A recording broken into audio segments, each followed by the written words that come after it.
Assalamualaikum teman-teman, perkenalkan kami dari kelompok 12. Pada video pembelajaran kali ini, kelompok kami akan membahas sistem perkantoran. Disimak yuk! Pengertian sistem perkantoran. Di dalam organisasi atau perkantoran, sistem perkantoran merupakan segenap rangkaian prosedur yang telah menjadi pola kebulatan, tata kerja, dan tata tertib dalam penyelesaian suatu bidang kerja atau fungsi pokok dalam suatu organisasi. Perencanaan sistem perkantoran. Dalam rangka mencapai tujuan organisasi, maka manajer memiliki dua tugas pokok. Pertama, menggerakkan sekelompok tugas dalam arti mendorong, memimpin, dan menertibkan para pelaksana agar melakukan berbagai kegiatan yang menuju ke arah tercapainya tujuan organisasi yang telah ditentukan. 2. Mengerahkan segenap sarana dalam arti menyiapkan pengadaan, menetapkan langkah, dan menyempurnakan daya guna aneka benda, biaya, alat, bangunan metode, dan sumber-sumber lainnya yang diperlukan untuk menyelesaikan pekerjaan dalam organisasi yang bersangkutan. Secara lengkap, tugas manajemen dapat diperinci menjadi 6 aktivitas. 1. Perencanaan merupakan pola perbuatan menggambarkan di muka hal-hal yang harus dikerjakan dan cara mengerjakannya. 2. Pembuatan keputusan merupakan pola perbuatan melakukan pemilihan di antara berbagai kemungkinan untuk menyelesaikan soal-soal yang terjadi. 3. Pembimbingan merupakan pola perbuatan mendorong semangat bekerja, mengarahkan para pelaksana, dan memberi petunjuk. 4. Pengordinasian merupakan pola perbuatan menghubung-hubungkan dan menyelaraskan para pelaksana berikut tugasnya satu sama lain. 5. Pengontrolan merupakan perbuatan memeriksa dan mencocokkan agar pekerjaan-pekerjaan dapat terlaksana sesuai dengan rencana yang telah ditentukan. 6. Penyempurnaan merupakan pola perbuatan memperbaiki tata rangka dan tata kerja dalam suatu organisasi yang bersangkutan. Manfaat sistem perkantoran. 1. Efisiensi dalam pemanfaatan sumber daya organisasi. 2. Mengendalikan biaya operasi. 3. Meningkatkan efisiensi operasional. 4. Membantu pencapaian tujuan organisasi.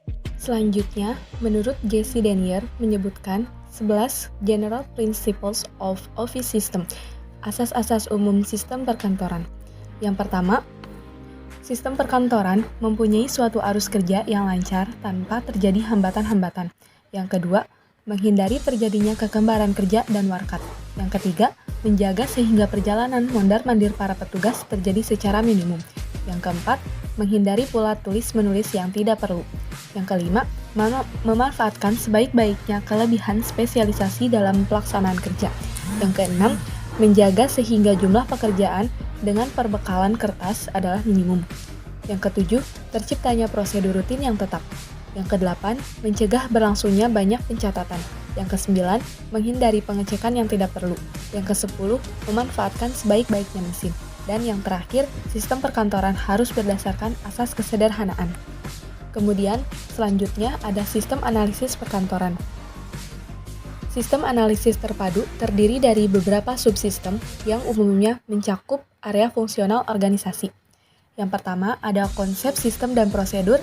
Yang kedua, kelemahan dan kelebihan konsep sistem dan prosedur. Ketiga, karakteristik sistem. Keempat, elemen sistem. Kelima, merancang atau memodifikasi sistem dan prosedur. Dan yang keenam, peralatan sistem dan prosedur. Pada konsep sistem dan prosedur, sistem dan subsistem fungsional menggabungkan beberapa komponen. Komponen tersebut adalah karyawan, bentuk atau bahan, dan peralatan. Selanjutnya kita masuk ke kelebihan dan kelemahan sistem perkantoran. Kelebihannya adalah berbagai fungsi organisasi lebih terkoordinasi, lalu kegiatan yang tidak ekonomis dihilangkan, efisiensi operasi organisasi ditingkatkan, dan kontrol yang lebih efektif. Sedangkan kelemahannya adalah fleksibilitas operasi dalam jumlah tertentu dapat rusak saat menggunakan sistem. Setiap inefisiensi yang dibangun ke dalam sistem kemungkinan akan meningkat secara tidak proporsional, dan sebuah sistem yang terintegrasi secara total mungkin akan terpengaruh ketika perubahan dilakukan. Selanjutnya kita masuk ke karakteristik sistem perkantoran. Ada 7, yang pertama adalah fleksibel, yang kedua adalah beradaptasi, yang ketiga adalah sistematik, yang keempat adalah fungsional, yang kelima adalah sederhana, yang keenam adalah resourceful, yang ketujuh adalah responsif. Selanjutnya kita masuk ke elemen sistem perkantoran. Setelah kita mempelajari karakteristik, di sini kita akan mempelajari elemen sistem perkantoran. Ada 5, yang pertama adalah penginputan, yang kedua adalah pengolahan, yang ketiga adalah hasil, yang keempat adalah timbal balik, dan yang kelima adalah pengendalian. Selanjutnya kita masuk ke peralatan sistem dan prosedur. Yang pertama adalah bagan beban kerja. Bagan beban kerja disebut juga sebagai bagan distribusi kerja. Yang kedua adalah bagan proses aliran. Bagan alur proses adalah dokumen yang digunakan dalam analisis sistem yang berguna untuk mengidentifikasi setiap langkah dalam proses kerja tertentu. Yang ketiga adalah bagan tata letak kantor. Yang keempat adalah bagan proses aliran horizontal. Bagan proses aliran horizontal ini berguna untuk menggambarkan proses kerja yang melibatkan multikopi formulir. Oke, sekian materi yang dapat kelompok kami sampaikan. Semoga bermanfaat. Wassalamualaikum warahmatullahi wabarakatuh.